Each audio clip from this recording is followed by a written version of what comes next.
महाराष्ट्र की राजनीति में सियासी उठापटक देखने को मिल रही है। शरद पवार के भतीजे और विपक्ष के नेता अजीत पवार महाराष्ट्र की सरकार में शामिल हो गए हैं। वे अपने समर्थक विधायकों के साथ राजभवन पहुंचे और डिप्टी सीएम पद की शपथ ली। इस दौरान सीएम एकनाथ शिंदे और डिप्टी सीएम देवेंद्र फडणवीस भी मौजूद रहे।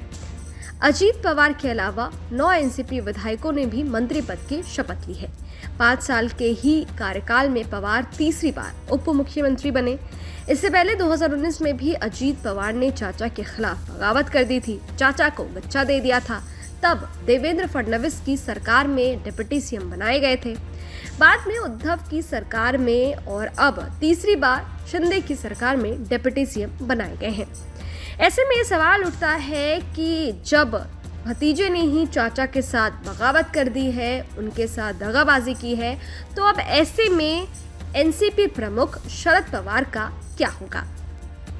एनसीपी से अजीत पवार की बगावत के बाद शरद पवार ने प्रेस कॉन्फ्रेंस कर कहा है कि मैं फिर पार्टी खड़ी करके दिखाऊंगा। उन्होंने कहा कि मेरे साथ ये पहले भी हो चुका है, लेकिन मैं इससे डरता नहीं हूं और ना ही मुझे इससे कोई फर्क पड़ता है। शरद पवार ने कहा है कि 2 दिन पहले प्रधानमंत्री मोदी ने एनसीपी के बारे में कहा था कि एनसीपी खत्म हो चुकी पार्टी है। उन्होंने भ्रष्टाचार के आरोपों का जिक्र किया। मुझे खुशी है कि मेरे कुछ साथियों ने आज शपथ ले ली है। उनका महाराष्ट्र सरकार में शामिल होने से ये स्पष्ट है कि वे सभी आरोप मुक्त हो गए हैं। वहीं चाचा शरद पवार को चुनौती देते हुए डिप्टी सीएम बने अजीत पवार ने कहा है कि अजीत पवार एनसीपी के चुनाव चिन्ह पर ही चुनाव लड़ेंगे। उन्होंने कहा है कि पार्टी का नाम भी मेरे साथ ही रहेगा। अब ऐसे में ये सवाल उठ रहे हैं कि अचानक ऐसा क्या हो गया कि भतीजे अजीत पवार ने चाचा के साथ बगावत कर दी। एनसीपी में ये बगावत कैसे हो गई? शरद पवार की पार्टी एनसीपी में अनदेखी बगावत की बड़ी वजह निकलकर सामने आ रही है। माना जा रहा है कि बीते दिनों पार्टी अध्यक्ष का पद छोड़ने के बाद से शुरू हुए नाटक के बाद जिस तरह से प्रफुल्ल पटेल और बेटी सुप्रिया सुले को कार्यकारी अध्यक्ष बनाया गया, उससे पार्टी का एक बड़ा तबका नाराज चल रहा था, जिस वजह से ये जो हुआ है, ये बगावत जो है, ये इसी वजह से हुआ है।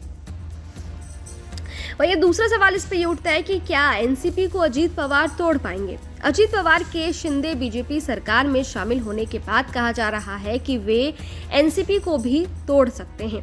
इस पूरे मामले को एक बार वैसे ही जोड़कर देखा जा रहा है जिस तरह से एकनाथ शिंदे ने पार्टी विधायकों के साथ बगावत कर शिवसेना को तोड़ लिया था और फिर पार्टी पर अपना दावा किया था। पार्टी तोड़ने के दावे की हकीकत को देखें तो अजीत पवार के साथ एनसीपी के 35 से ज्यादा विधायकों के अलावा पार्टी के 3 सांसद भी हैं। ऐसे में अजीत पवार ने भी 2 टूक कह दिया है कि वो पार्टी के ही चुनाव चिन्ह पर चुनाव लड़ेंगे।